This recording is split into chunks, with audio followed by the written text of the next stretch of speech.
Hello YouTube, this is Morgan Airspeed Prime here with my next Korra fan commentary track video. This one is going to be for Book 3 Change, Episode 1, A Breath of Fresh Air. Continue to suggest other episodes of Avatar and Korra for me to do commentary track videos for. I'm keeping track of what you've already suggested, but continue to send in other ones also. So, to set up your copy of the episode to work with this commentary, you obviously have your copy of the DVD, Blu-ray, or episode, whatever way you have it, ready to go at the start of the episode, including the intro. And I'm going to stop speaking as part of this introduction to the video in just a little bit. There'll be about a 10-second pause with no audio, and then when I start speaking again after that pause, that's when I'm going to hit play. It's when you should hit play, and we should be synced up. So, bringing the introduction of the video to an end, after the 10-second pause, when I start speaking again, you hit play and we should be synced up.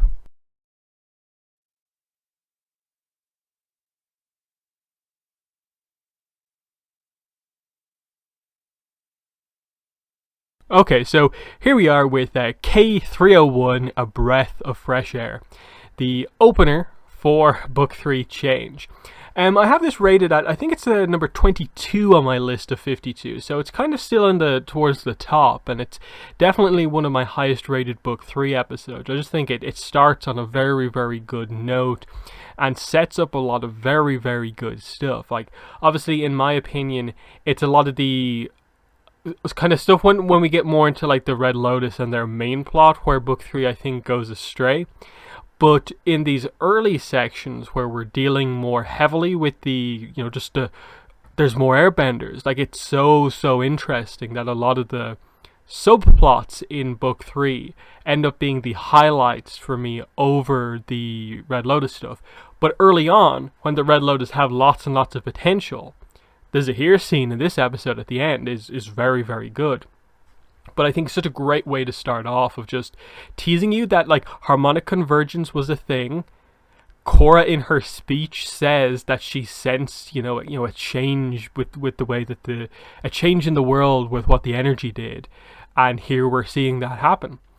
Boomy basically gets himself killed here, but if airbending wasn't a thing. We see the Boom Jews there, obviously spirits like to be in the world, but Boomy's an airbender. And it was specifically noted as a plot point that in like the last season that Boomy was disappointed that he wasn't an airbender. He considers himself a failure to his family, basically, to his father, Aang, that he wasn't. And now he has it. So what's going on? That's really, really incredible. And then we're like, oh, what sort of a forest are Tenzin, Korra, and Jinora in here? And it's like, oh, this is Republic City after what Unavatu did with the vines and stuff like that. So I love how they continue this on from the Book 2 finale, that it has an effect. Spirits are in the world here. I wish they'd continued with this a little bit more. We're still waiting for them to, I think, really come back and address the spirits being more in the world more effectively in the comics. We're waiting for them to really give an insight into like what's going on here. Because Book 4 is kind of unsatisfying with how it accomplishes anything. Here, it's like, okay, you'll see some spirits, but we're not really dealing with it that much. But yeah, Spirit Wild's in the city now. And obviously, Korra has to deal with the fact that people will want their houses back. You get these vines out of the way, basically. But yeah, this is Raiko only caring about his approval ratings. We'll also find out that Korra's approval ratings as the Avatar are pretty low. So I'd like to know some more details about that. Because obviously the Avatar isn't a politician as such. It's sort of like an ancient spirit job in a way. So it's interesting to see it become such a political thing. Korra also having an approval rating. And it's just like, yeah, the press viewing it as like, could you not have defeated Unavatu in a way that like got rid of these vines? And like it's meant to be purposefully unreasonable to, put pressure on Korra here. She's very highly, developed. She's gone through a lot in the previous 2 books and is actually like kind of in a way almost at her best here in terms of being reasonable, being able to speak up for herself and so on here. And yep, Korra is completely correct here. What were you doing when this was going on? And Lin just like, let's not fight in public, everyone. And here is Asami. 8%.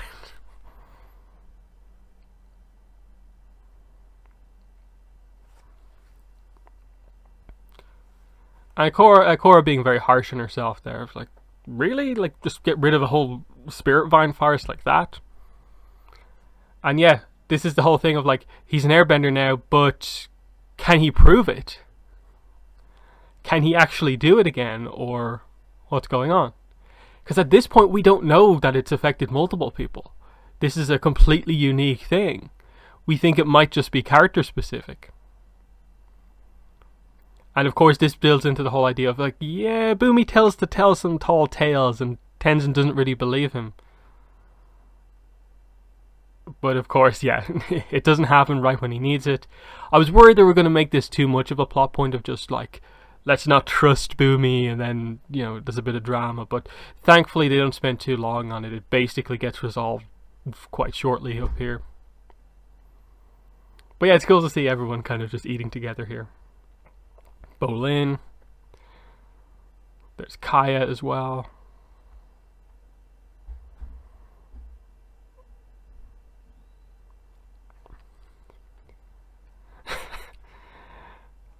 And yeah, just Bolin's view and everything. Where is Mako?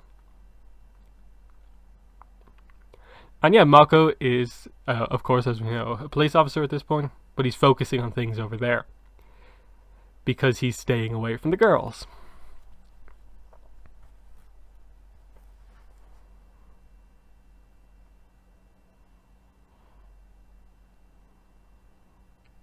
Pretty valid point, you know.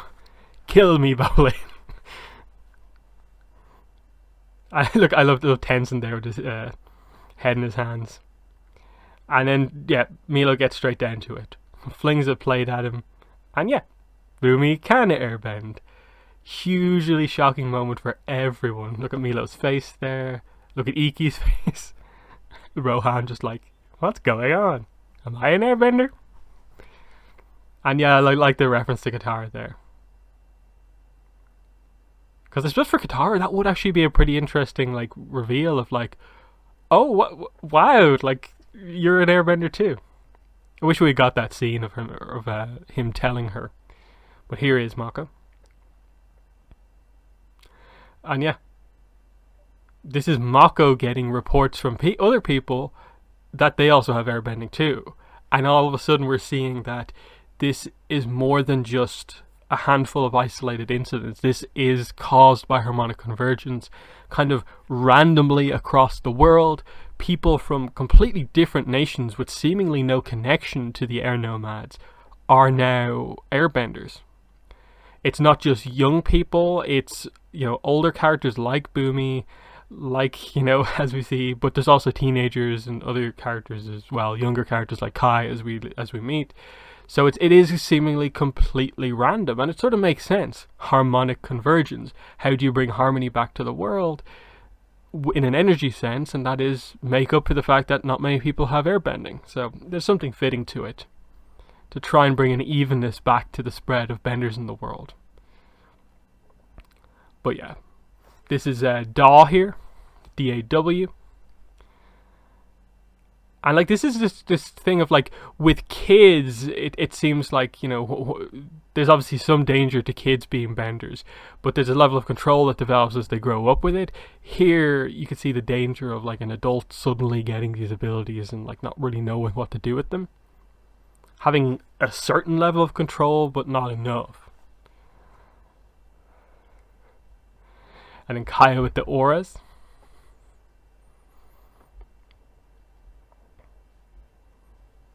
And here come the cops.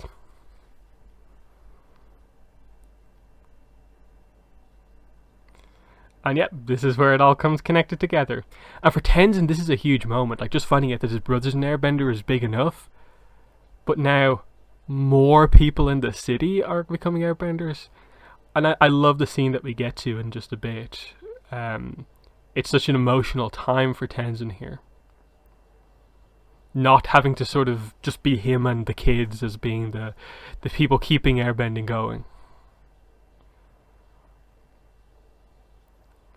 I can appreciate to a degree them having this sort of awkward thing with Mako's character. I think it ends up taking too much away from his character in terms of them focusing on him. Once again, it is the writers always focusing on Mako as being where the romance problems came in.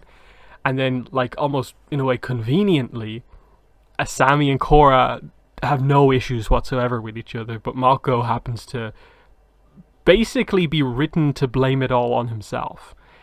It seems a little forced, the dynamic that they have here. Like, they could have done, I think, some stuff by swapping it around a bit and not having it be so negative towards Mako.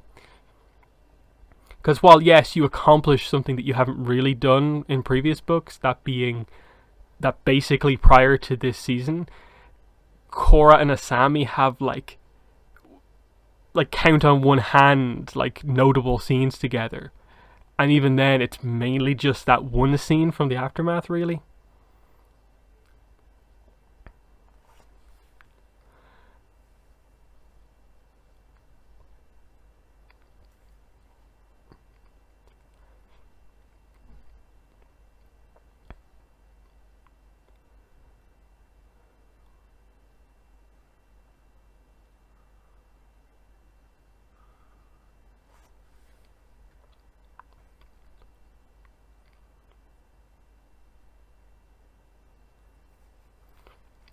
It's funny what they do here to make the dynamic very, like, just nice between the two of them.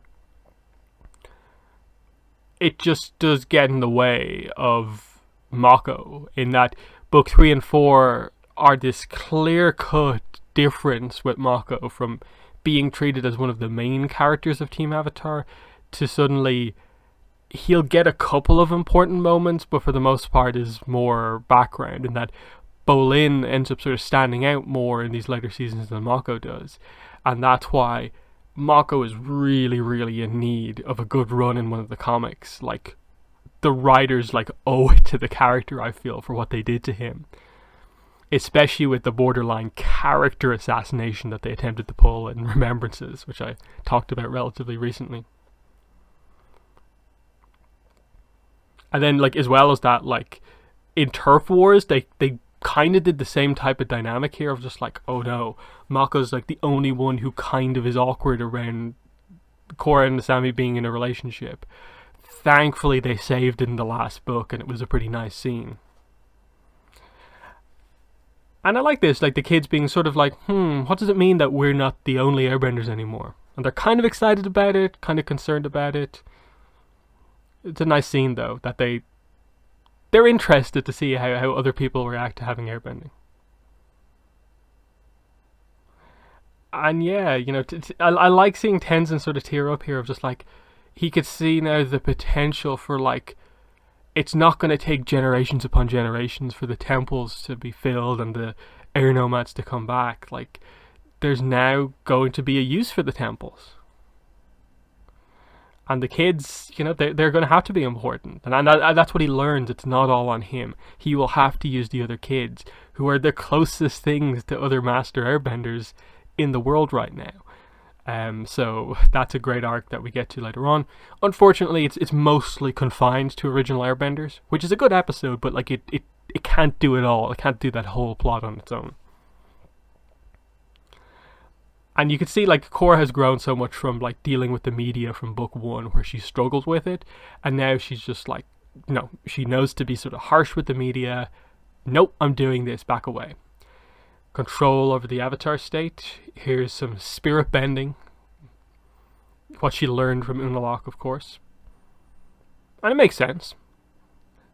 If Unavatu created these spirits, spirit vines, why can't she spirit bend them away? And it seems to work. I love this technique the way it is. They always have a nice musical cue for it. It's a great way to show power without being sort of violent. And it looks super impressive that she makes it all fade away. But no, the vines have taken hold within the city.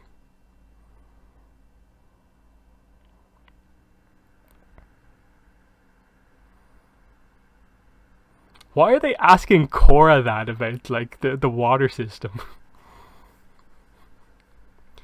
And yeah, they come back even more violently here.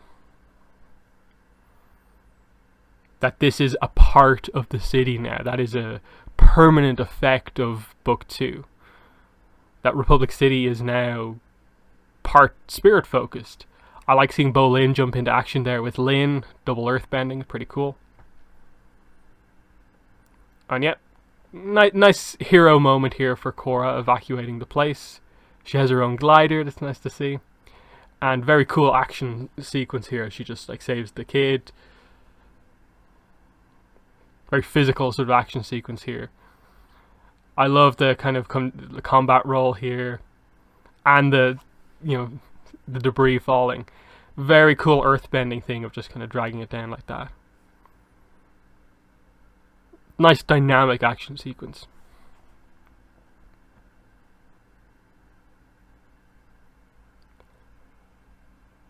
Meditating Korra.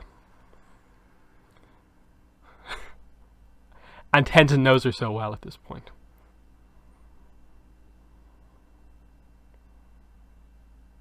And yeah, this is Korra dealing with the loss of the past lives.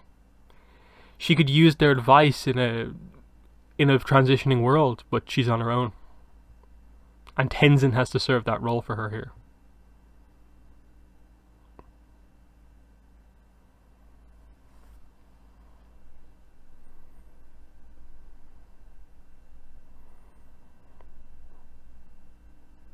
The people in the city don't like the change, but Tenzin very much likes what's happening.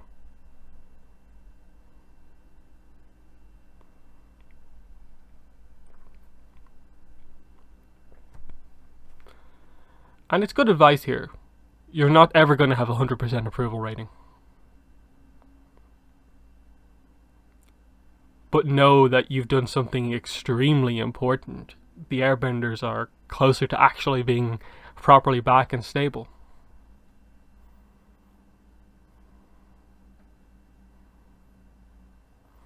And this is the thing with Korra as the Avatar. She wants to be the Avatar. She wants to be active, but it's this sense of like never knowing exactly what it is that she needs to do when she's in the role. And that's what's so powerful at the very end of the series. Her having actually a bit of a direction for herself. That being that she's aware that she wants to tackle that human spirit conflict. That after just going from villain to villain, conflict to conflict, now she's kind of finally brought peace to it to a degree, and she now knows what she wants to do at the end. So that's good. Similarly here, she just decides that, okay, if the city doesn't want me at all, I'll put all my attention into making sure that the airbenders who are now across the world have some sort of a support structure, and we can actually take control of this. So this situation doesn't happen all across the world. But a crazy sequence here with the metalbender cops. And yeah, this is one of Korra's kind of better moments here. Like, this is something Book 1 Korra would not have been able to do. This is something early Book 2 Korra would not have been able to do. But end of Book 2 Korra, early Book 3 Korra is able to have this conversation with Daw here. And finally, like, connect, calm him down, and fulfill the action section of it as well.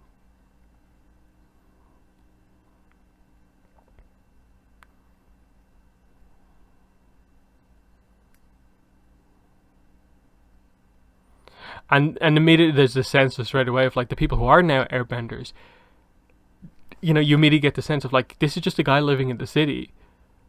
What makes you think he wants to become an air nomad? That's a huge transition in culture. Like, it's one thing to just get advice from them about the technique, but it's another to suddenly like, take on that whole like, I am an air nomad now. And that's what Tenzin has to deal with, managing his kind of hype, his expectations and hope versus the realism of like, not everyone is super invested in being an air nomad with all the traditions.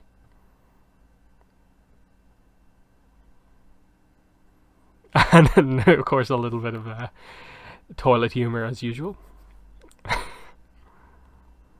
And Raiko, just what a dislikable character.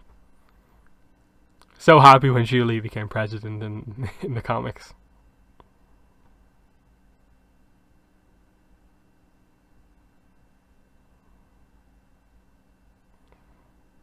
And like Raiko banishing her from the city.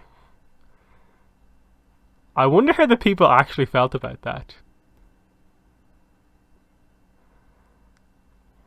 And that's the thing with Korra and Raiko. It is this just history of just them never really seeing eye to eye. Except for maybe right at the end. Right at the end of this book, he finally sees kind of what she offers. And right at the end, I think in book 4 as well, they're sort of on the same page to a degree. But, you know, you can see the problems that come into play. He was never the most effective leader. You got the sense that like he was the most popular non-bender candidate, but that's arguably probably the reason he got in. It doesn't seem like he offered anything particularly incredible as just a candidate full stop. But anyway, here is Zahir. And obviously it's interesting. Order of the White Lotus doing something that's not related to training the Avatar. Secret prison. Super secure kind of food handoff here. And like airbending Guru Lahima, that's interesting. 4,000 years ago. Weightlessness. So like they say a lot right here in this speech. Of like they explain the whole idea of airbender flight right here, right at the very beginning.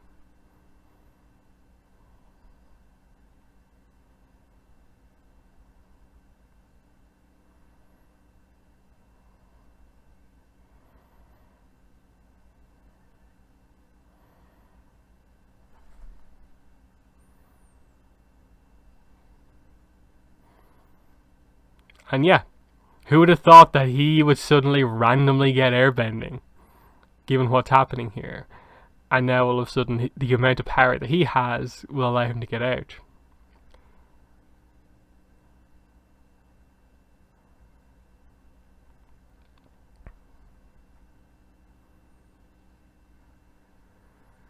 And like it's a very cool action sequence. Again, I wish there was better explanation for like just kind of who Zahir is. Like, he just gets airbending, like, now, basically. Relatively recently. How is he suddenly already so skilled at it? Enough to defeat these characters who are master benders. Like, as much as, like, we can criticize they're just Order of the White Lotus guards. Order of the White Lotus guards are basically meant to be sort of, like, Dai Li level opponents. So how is he so good despite only having airbending for, like, potentially days? I get it, like he's a martial artist. He was involved in the, attempt to kidnap Korra initially as a non-bender and obviously put up a great fight. But they never explain any of that. But still, it's a great like start and just the potential for the character of like, wow, like an airbending villain character, but a character who's just recently gotten it.